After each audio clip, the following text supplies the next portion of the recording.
Thank you very much, Mr. Speaker. I will make overall comments and then focus on specific measures announced in the budget. Right from the outset, let me make it quite clear that it is a deception and even deceptive if it is an electoral budget. This budget, whom many people describe as an electoral budget, is the biggest ripoff. It is a budget of nominal and real values from a kleptomaniac regime. On 2 consecutive years, 2019 and 2020, a total of 78 billion rupees drawn from capital reserves of Bank of Mauritius was transferred to government to balance the budget. The Ministry of Finance said it was revenue raised. The IMF said a debt is a debt, and the transfer was illegal. It is neither pro-empowerment, pro-poor, pro-planters, or pro-renewable energy. Question has been asked in relation to the biomass framework. The contribution of bagasse and cane fresh has dropped from 17.2% to 12%. The Prime Minister said we will reach 60% of renewable energy production by 2030. This is fake news. The budget is pro-poverty, pro-debt, pro-deficit, pro-impoverishment of the poor and the middle class and the less fortunate. It is a debt trap for people and country. Except for the high net worth individuals, all segments of the community are worse off. The income allowance from pay-as-you-go contribution of the contribution sociale généralisée, yet another tax burden imposed upon the citizens makes insignificant difference. Le socialisme, Monsieur le Ministre, n'est bâti sur la fausse monnaie. Of course, I'm quoting of what was stated by former French Prime Minister Michel Rocard. And if they had wanted to make a huge difference and beat inflation, the price of bagasse at the pump should have dropped by at least 20 rupees per litre. The price of a ton of exported sugar has doubled on the world market from $350 to $700 since 2021. Have the benefits accrued to the planters or only to the big lender gentry who cares more about property development and less of the multifunctional dimension of the sugarcane industry? Where is the land suitability index to enable the nation to gauge how much encroachment there's been upon prime agricultural land? Are you surprised that from 2015 to date, the acreage of land under sugarcane has continuously been reduced from 52,000 hectares to 40,000 hectares? Where is the setting up of the land bank announced a few years ago to recover abundant land to be leased to willing growers? It's a joke. The Minister of Finance has to explain why land use of his ministry is retrieving cultivated land from those who are 60 years old and above. This is a reversal of policy. Promises made to the above 65 years old that pension would increase to 13,500 rupees as from the 1st of July 2023 remains unfulfilled. It's a regime that cheats, and the population will not allow them to get away because a few crumbs have fallen off the master's table. This is not fair distribution. So, Speaker, the tax reform, the personal income tax, the foreign employment, law and order are issues that I will raise. The winner of all budgets, when MSM is in power, is the Sun Trust. If there's space to let, the staff of the Emmanuel Anctil building will be told where to go. This is the best government that money can buy. This budget is tailor-made for the MSM and the cronies. Enough is enough. Against this backdrop, I will now intervene on specific issues. Only losers hit below the belt. Some criticism by the shouting brigade of the MSM have been leveled at the opposition since 2015. They are stale and, like the MSM, should be dumped in the dustbin of political history. I'm not going to talk of arbitrary arrests, framing of opponents, which is a way of life of the autocratic regime. Mr. Speaker, I congratulate members on the opposition bench who have intervened. There are politicians of faith on this side of the House. And I will single out Honorable Ms. Anctil in defense of the vulnerable children, especially those in shelters, lambasted Honorable Mrs. Kundusha for failing to level up as Minister responsible for family welfare. As usual, the Honorable Minister faltered and, unable to hit back with fair criticism, was vitriolic and made uncalled personal remarks undignified of a responsible minister. Her baseless criticism was impregnated with communal innuendo and overtones. Mr. Speaker, I was bitterly disappointed by the Minister of Youth and Sport, who said nothing on how to curb antisocial behavior amongst youth. Why is it that there is no antisocial behavior action plan? How many people, young and old, feel safe to walk alone on the streets? They give drug taking and drug dealing as the reason. The police should be empowered to do drug spot testing, but can police be trusted? Confidence in the force has been undermined, and it has to be restored. Mauritius is becoming a haven for hardcore drugs, and war on drugs is a lost battle. The incidence of traffickers and consumers amongst young is high. Rehabilitation and reinsertion program is a disaster rooted in the tragic realities of the victims and the family.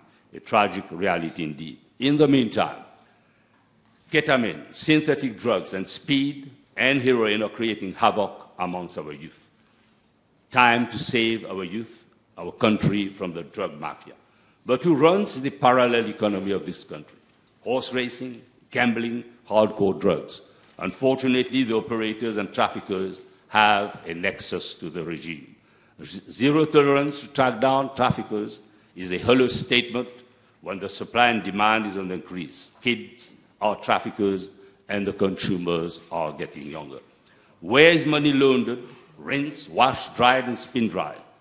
As we say, place your bets. Are you surprised that Mr. Franklin was not extradited to Réunion Island?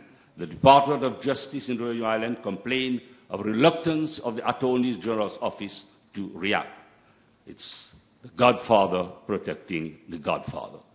Unless and until the police and criminal evidence with clear provisions is not introduced, the Special Striking Team and ADSU will play offside and will score. I'm rather surprised that up to now, in relation to the revenue, the wealth, which is disproportionate to income earned, I am rather surprised that up to now, neither the Integrated Reporting Services Agency nor the FRU has shown interest and has started to investigate it. Mr. Speaker, it is easy to lodge provisional charges. You may recall how vocal Prime Minister was over the arrest of Barrister Akil Bisesa. Was in that frame? Should we refer to the ruling given by the magistrate and the reason as to why the office of the DPP struck the case? I can give a list of other cases. It's time to bring in the police and criminal evidence. Soon, there'll be an EU dialogue. We'll start dialogue with EU, which is a dialogue partner. Our reputation as a safe destination and jurisdiction is at stake. Mauritius, as a small island developing state and potential ocean state, has to think global and act local. As we say, export or die, no one owes us a living, adapt or perish. We will enter into political dialogue with our EU partner. EU is also our remunerative market. Amongst the issues which will be flagged and flogged are law and order, human rights and combating drugs, drugs and terrorism. The international community is watching were under the constant gaze, repression, and persecution of opponents will be raised. They want to know why the special striking team singled out the opponents of the regime. Mr. Speaker, in UK, contrary to Mauritius, the party is over, and former Prime Minister Johnson quits as MP because as Prime Minister, he misled Parliament over Downing Street party scandal. In Mauritius, the Attorney General has been unable to say if he were or were not present at the Stag Party and Black Label Party, held at the Chassé not far from Gagakalau on the 12th September 2020, Mr. Speaker. If the Attorney General was framed by a friend within the rank and file of the MSM, he has to say so. It cannot be said only in the corridors of National Assembly. The name of two MPs have been dropped in an alleged case of bribery. Investigation is ongoing and therefore unacceptable that they are allowed to be in office. Why then has Honorable Colin Davelu been asked to step down? I was told that there was a thorough inquiry conducted, and as up to now, it's hollow and there has been no outcome. He claimed his innocence. The former DPM, unfortunately, is insignificant in the eyes of the MSM. He's being treated with contempt. And if there is an iota of dignity, and if the free members, the free MPs of ML have dignity, they should quit. It's amazing, Mr. Speaker, that as of now, in respect of Molnupiravir scandal, ICAC stopped the inquiry on the 6th of January 2022, the moment the name of the chief medical officer was mentioned. Why? The government principal pharmacist, Mr. Naik, paid the price despite the unfolding sequence of events clearly show that the former senior chief executive was fully apprised. She was allowed to go without being bothered. On the drug scandals, questions have been put to Prime Minister by many MPs and leader of opposition. The replies are classical and stereotype. 450,000 watch or listen to the explosive dossier on this incestuous link between police and the drug mafia. The weekend papers splashed the news over the incestuous link. Mr. Speaker, the guys must go, and the Labour-led alliance will set up a crime commission to be chaired by a panel led by a fiercely independent judge.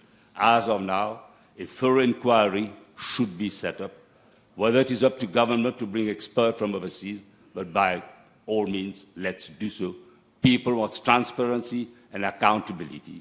People want to make sure that if we are waging war on the scourge of drugs, it should not be a lost battle. The police, as we say, cannot inquire on itself.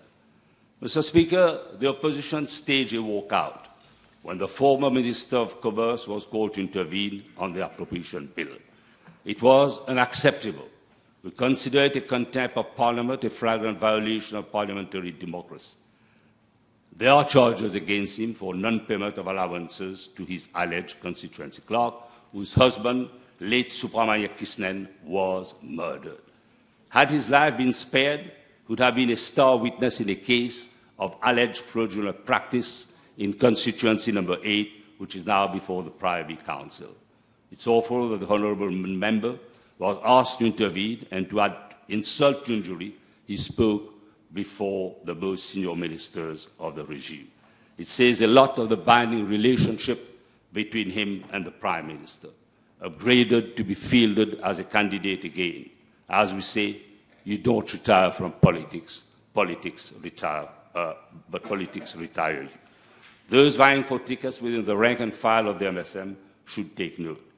Speaker, this budget is tailor-made in anticipation of the outcome of the case before the Privy Council against the Prime Minister by Mr. S. Dayal in respect of alleged fraudulent electoral practices. Head or tail, MSM is a loser.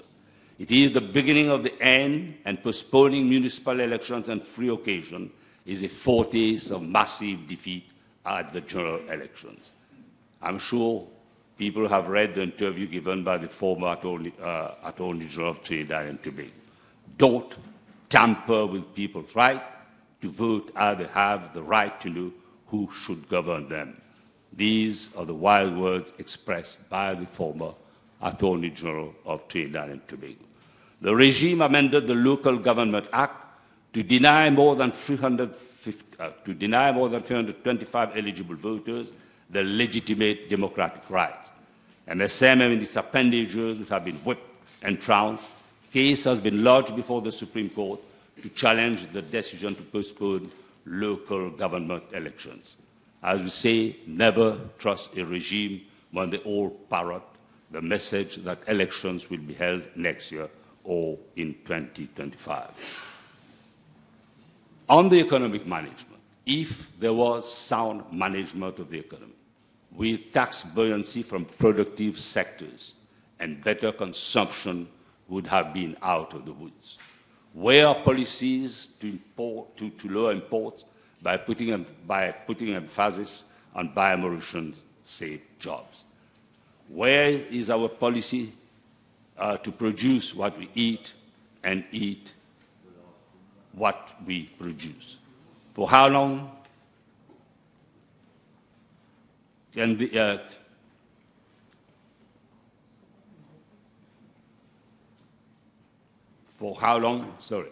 can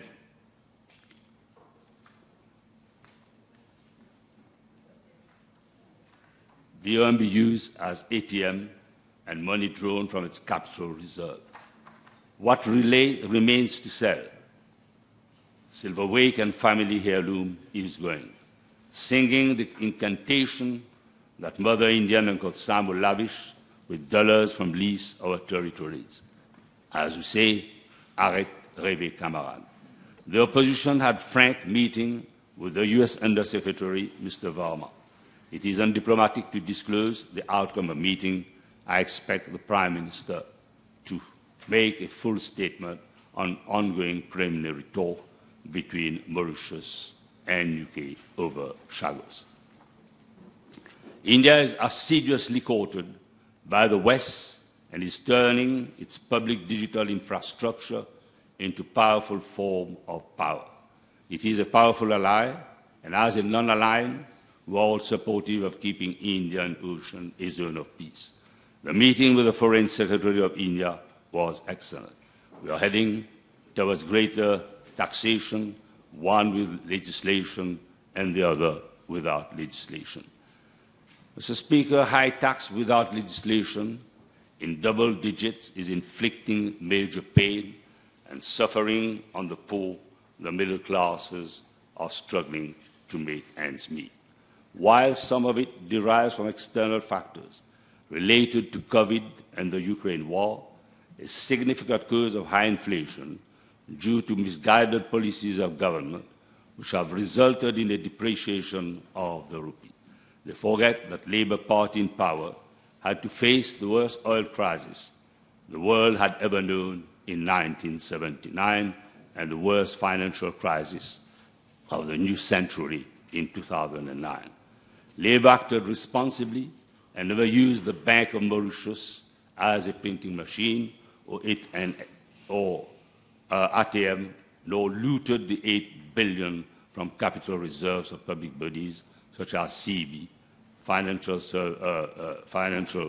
Services Commission, or the STC. There was no pilferage or wastage of public resources, but bold measures were taken to redress the economic situation. Under this government, public debt went through the roof, reaching close to 100% of GDP, one of the highest in Africa, and is coming down to 80% of GDP only with the help of Bank of Mauritius, printed money, and because of the impact of high inflation on the GDP value. Excessive government and reckless spending has led to large external deficit, rupee depreciation, and double-digit inflation. The large and widening current account deficit reflect the economy's most vulnerability. As we say, don't forget, our currency was a notch from junk status, above junk status. Mr. Speaker, inflating away public debt or public deficit and debt is the modus operandi and spendthrift and desperate regime on which there are plenty of examples across the world, not just Zimbabwe, but some Latin American countries, and recently Sri Lanka and Turkey. Who are the beneficiaries of the MIs? The list is long, but let me remind our friends that stripping the Hindi-speaking union, the Urdu-speaking union and the Indo-Mauritian Catholic Association, the Tamil Cultural Center Trust of the legitimate rights, in total disregard of commitments and moral obligation, to allocate the prime site to local investor, who will also have access to MIC fund to finance his business, is a scandal of epic political, social, and cultural proportion. There is an uproar and fury, and consequences will be far-reaching.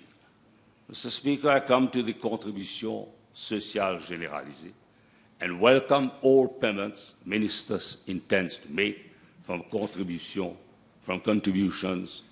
of the CSG, contribution sociale généralisée, to different segments of our population. It has a duty to give back after fleecing our taxpayers. But since 2020, the Association of Actuaries has stated that contribution sociale généralisée is unsustainable. It will collapse like a pack of cards after a few, if not after the first payment. To sustain the BRP and the contribution sociale généralisée, basic retirement pension and contribution sociale généralisée, allowance, CSG allowance, and additional provision of 98 billion rupees would have to be made before 2023. In his business, the minister completely obliterated the 4,500 rupees top-up or less to reach the figure of 13,500 rupees payable to pensioners above 65. They were promised first payments of benefit in July 2023. The minister has another explanation as to the quantum of the contribution sociale généralisée contributed by private sector since 2020 and how much has been contributed annually by the private sector.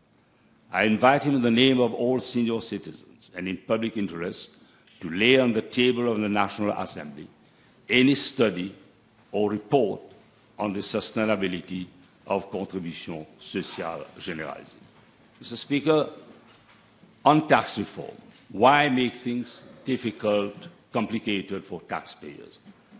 Labour Party in government from 2005 to 2014 was right to simplify the tax regime by removing 93% of income earners from the tax net.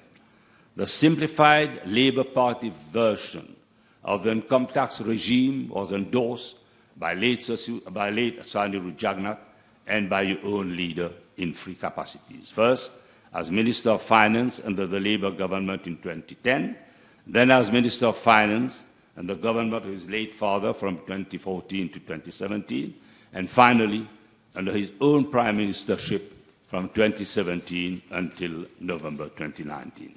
So arrogantly boasting of a masterstroke when referring to the progressive personal income tax regime reintroduced by the Minister of Finance can be seen as a kick in the teeth of the Honourable Prime Minister and his late father.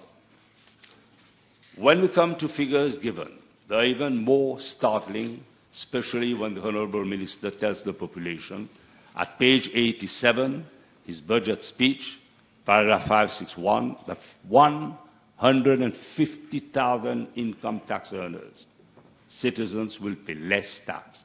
This is indeed startling because in the 14th issue of the Economic and Social Indicators, released online on the 18th May 2023, the estimates of the economically active unemployed labour force nationally is estimated to be 519,600.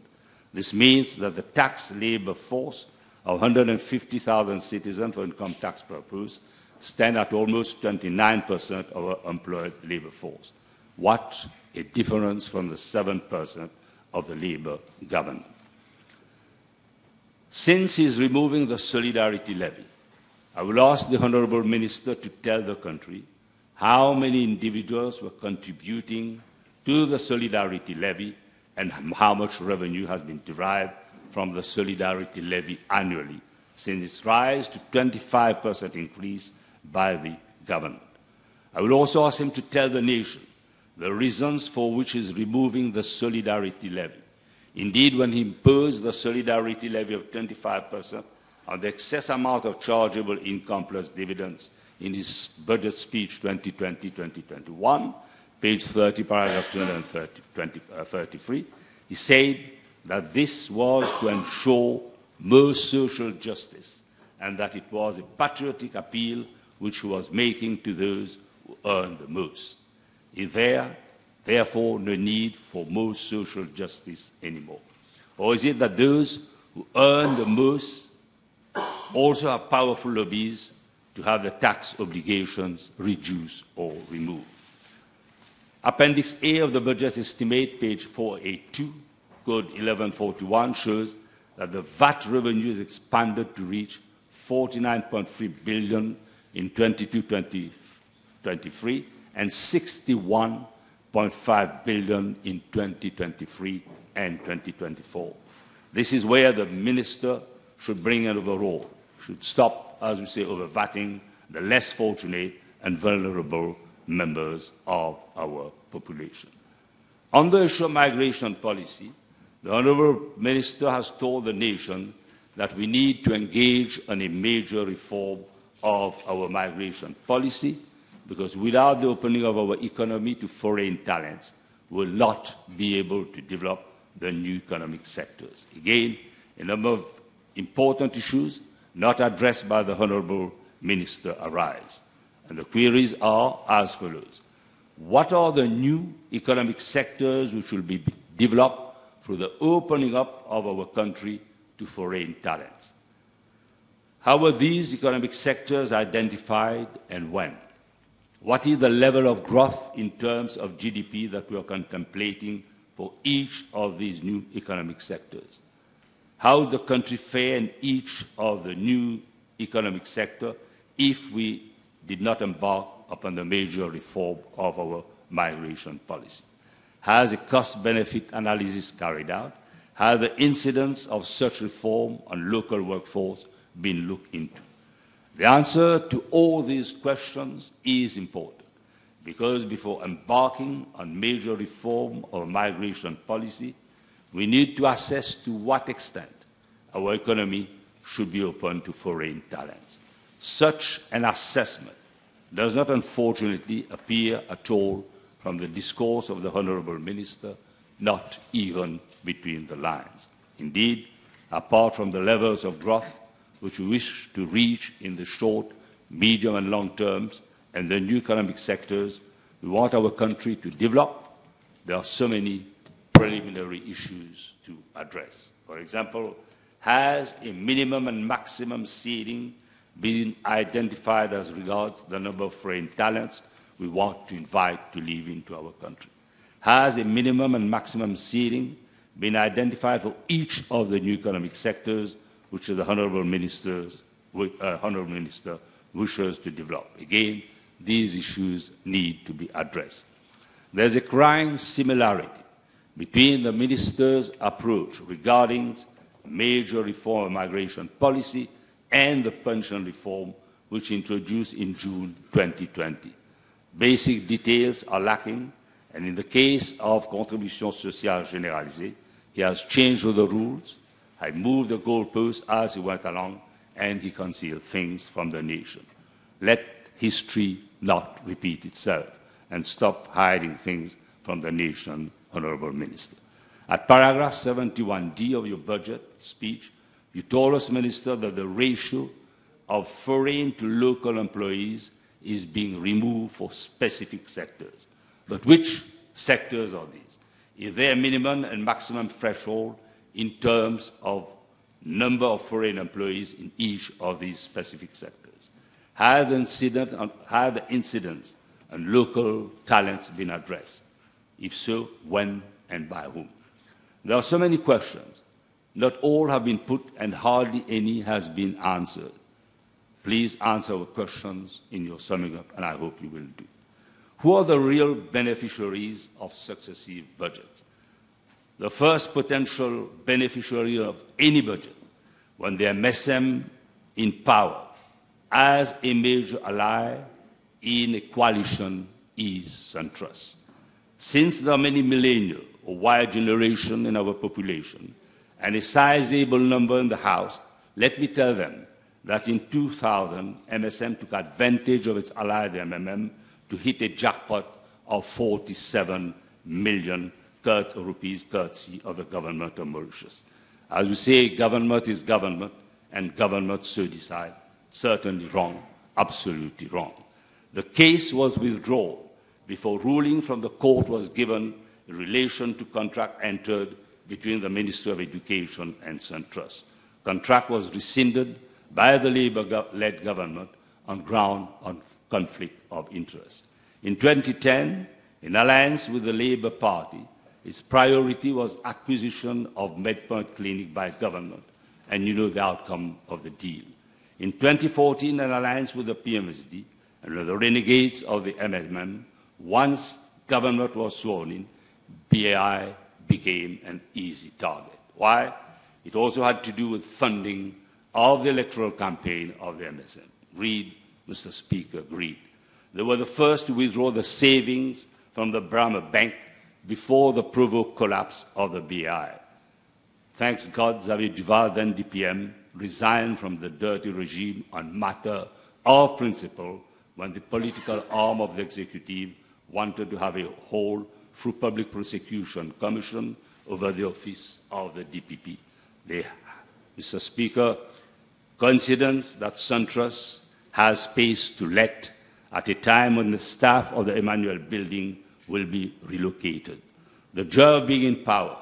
The budget is a lucky draw for those who have high-rise empty buildings in Port Louis. The replies given by the Minister to the PNQ on Thursday, 8/6 on Emmanuel Anctil building in relation to occupational health and safety makes all of us perplexed. The replies think of asbestos. Then the Minister hit the wall and stated that it is a matter for discussion.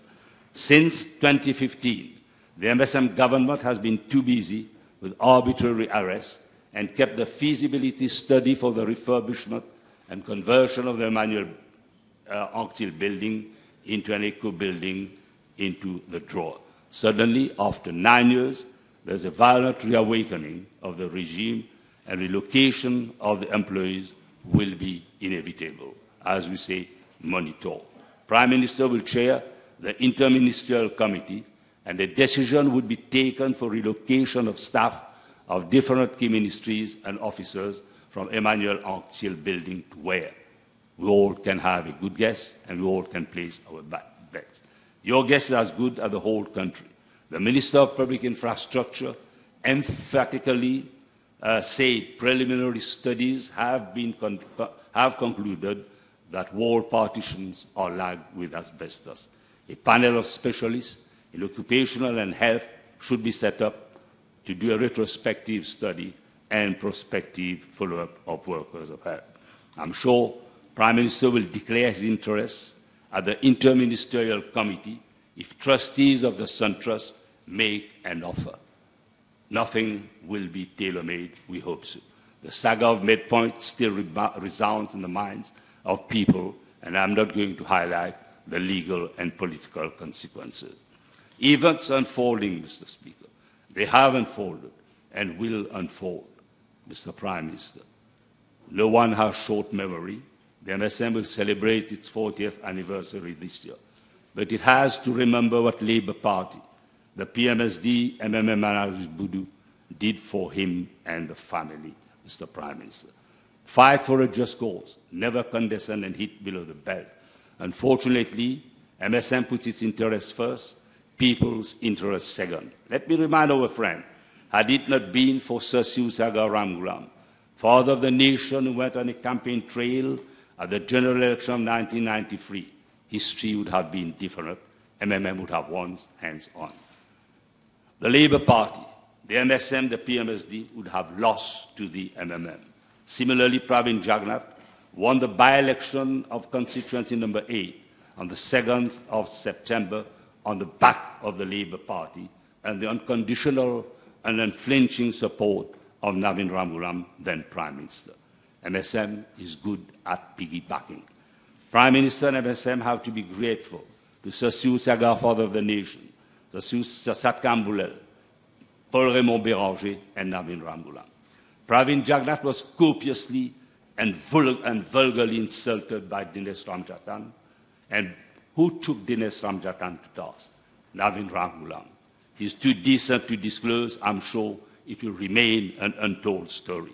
Labour Party, the People's Party, the party which was saved by Sir Dr Bolell and consolidated by the will, might and dignity of all of us, is here today and soon will be in government. And as a humble servant, like all the decent citizens of a great little country, we put the country first. We are not going to hit the wall a third time.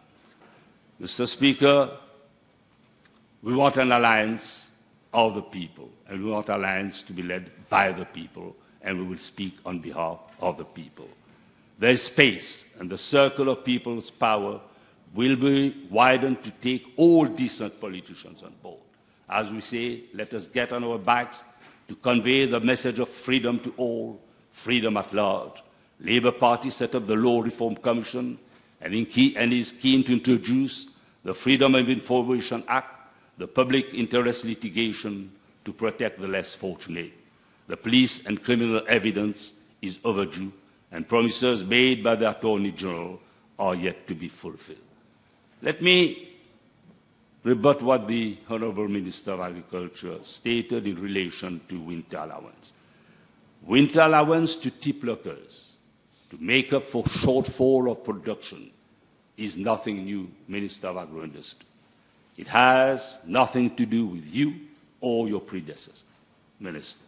Instead of making uncalled remarks, I would advise the Minister to convene a national meeting of all stakeholders to revamp the agricultural sector.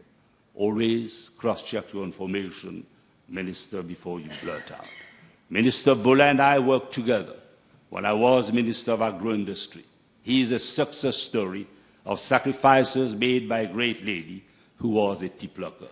The opportunities have not, because of discipline, hard work, and free education introduced by the Labour Party, as aptly and ably put by the Minister of Arts and Culture. Education is power, empowerment, equity, empathy, employment, or skills and sustainability. Dr. Honorable Ganga Parsad reminded us that we need a system of education that prepares us well for the future, and there's a call for radical rethink which put employment and skills at the heart of the curriculum. A reform which will be the priority for a Labour-led government, so business can address productivity and economic growth. I shared an article with Honorable Ramphal, which appeared in the Times entitled, "Two-thirds of us fear schools are not teaching the right skill." Mr. Speaker, from an overcrowded barracoon prior to independence, to une île Maurice cultive la canne et les préjugés. Mauritius, as a small island developing state with trade preferences, has traveled a long way to be a model and a showcase, unfortunately marred by a decadent regime. Preferences are over, only market access is left. We have to compete with fierce competitors and keep the edge. The continental free trade area, with its $3.3 trillion and a population of more than 1 billion, is our new El Dorado. But we have to play our cards right. Our kids have to learn Swahili language at primary school. Our policy on research and development and innovation, transfer of technology, and export of goods and services have to be relevant to Africa. As we say, they are there for the take. Mr. Speaker, before I end, let me remind our friends that the regime has turned Ville de Fleurs into a wilted bouquet. And if investment is not made to change the landscape, the risk of ville de fleurs turning into a petal of dust is real. A new town and country planning is long overdue. It is a bloated town, and safety has been compromised, and it is a major issue that has to be addressed. Mr. Speaker, unfortunately, this great little ocean state is under siege. It is a kakistocracy regime, a government by the worst people, a government by the least suitable people. The guys must go. Thank you very much.